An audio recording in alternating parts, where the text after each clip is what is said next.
Don't talk to me until I've had my morning coffee. How is it? You may now talk. What is up, fam and cheese? Today I wanted to talk about coffee and Christians. It's kind of bold making this video and putting it on the internet where people can roast my morning coffee routine. Before we get into the meat of today's video, or the coffee of today's video, I just wanted to say a quick word of welcome, whether you're here for the first time or you've been through here multiple times. Thank you for checking out the channel. I want to make a quick point here at the start just to say, most of the people that watch my videos are not subscribed to my channel. One of the main focuses of this channel is to provide a resource for the church and a witness to the unbeliever. Now there's more to it than that, and if you want more info, I have this purpose video right up here. You can just click on that link. I hope I pointed to the right corner. But if that sounds like something you'd like to support in any way, the best way to do that is to subscribe or to drop a comment after you watch this video and let me know what you think about it. The only payment that I receive for this channel is just the joy of knowing that it's reaching ears and that it's making an impact in some way or another. So, please let me know. Now to grind into, oh God, no, not that. I was gonna try to make a coffee reference, but that sounds awful. Grind into, yikes. The caffeine's already taken a toll. And that's exactly what I'm here to talk to you about. No, but I will say here at the start that my main purpose for making this video is to try to relay more of the negative effects of caffeine on us. So, I'm just gonna put it out there right here at the start. I'm gonna focus a lot less on the pros. There are many pros of coffee and of caffeine intake that I would really, you should look into to balance something like this video out.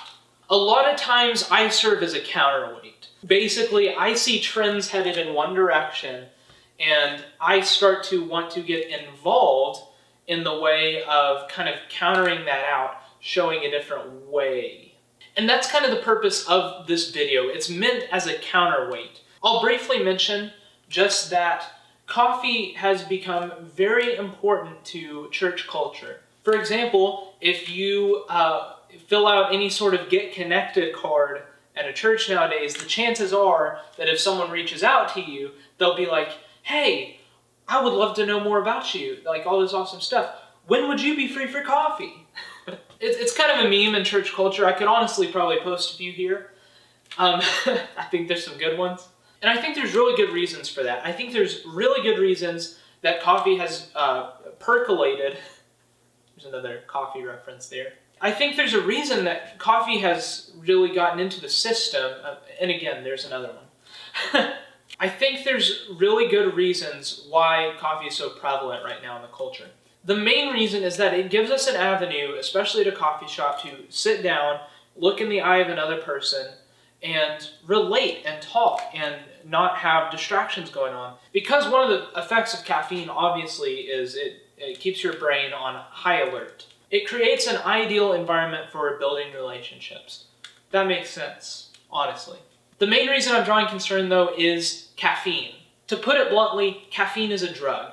There's lots of videos on this. There's lots of better videos on this, so I'm not going to dwell on that. But just because it's a socially acceptable drug doesn't make it any less of a drug based on what it does to our brains and our bodies. I took down a few potentially harmful things that caffeine does to us. It can be harmful to gut health, it can affect sleep schedule and quality, and it can dehydrate you.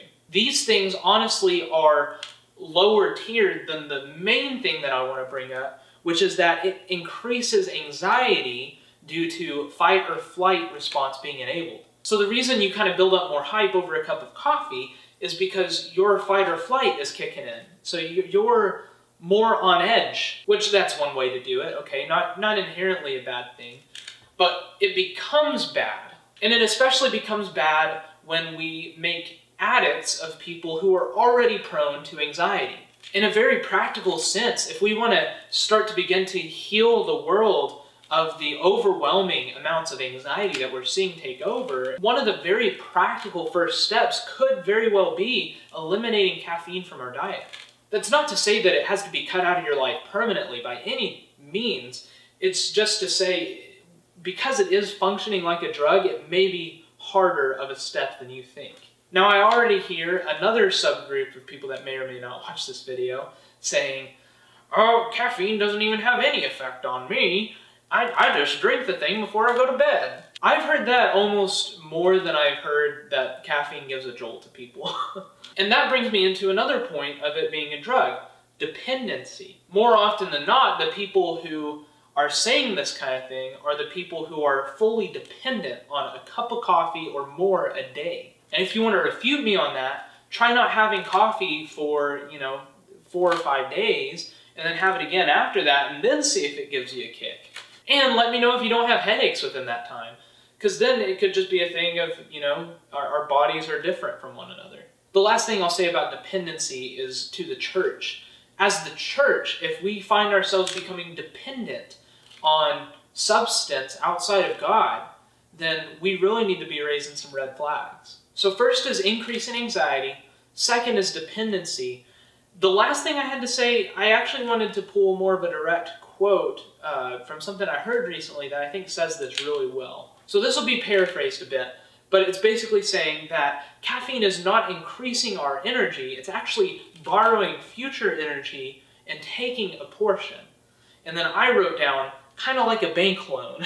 And I think that's an amazing parallel, because effectually what we're doing is we're trading our long-term energy storage that our body will have, and we're trading it to funnel it into something temporary, and the sum of it all is actually a loss. So if you're drinking caffeine for a short-term amount of energy, you are actually losing energy in the process. I will make an asterisk. Admittedly, I have not researched that quote as much, but I think it does highlight maybe some bad habits of a tendency to try to avoid the consequences of our bad sleep habits. So what I'm trying to say is there are probably deeper roots to why we keep flocking and depending on coffee. So what is the point that I'm making with this video? What is the point, Kyle? You just trying to rain on our parade? The point is actually not to rain on the parade.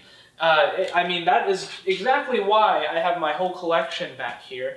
There's a reason for it. It's because I love it too. The messages that I tend to give with the most conviction are the ones that I've actually walked through myself. The point of my message is that Christians and coffee should be met with care.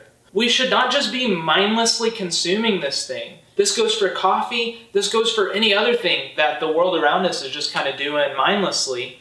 We should always have care and intention behind it. There's a way to really avoid some of the costs and also maximize some of the health benefits of coffee. Personally, I only drink coffee about once or twice a week now, even though I love making it myself and I love sitting at coffee shops. I'll try to get something with a little bit less caffeine when I go out. Again, though, my ethic is pointing not to the thing itself, but the care that we take as Christians with it. We should be a pillar to the world of, I don't care what this thing gives me in a positive way. If it's causing a heightened anxiety and bad health issues for my neighbor, then I'm not going to have it anymore. So if our attitude is instead like, well, I like coffee too much to give it up, then there's a serious heart problem there, and we need to be concerned as the church. So, in closing, in response, stay thirsty, my friends, but drink responsibly.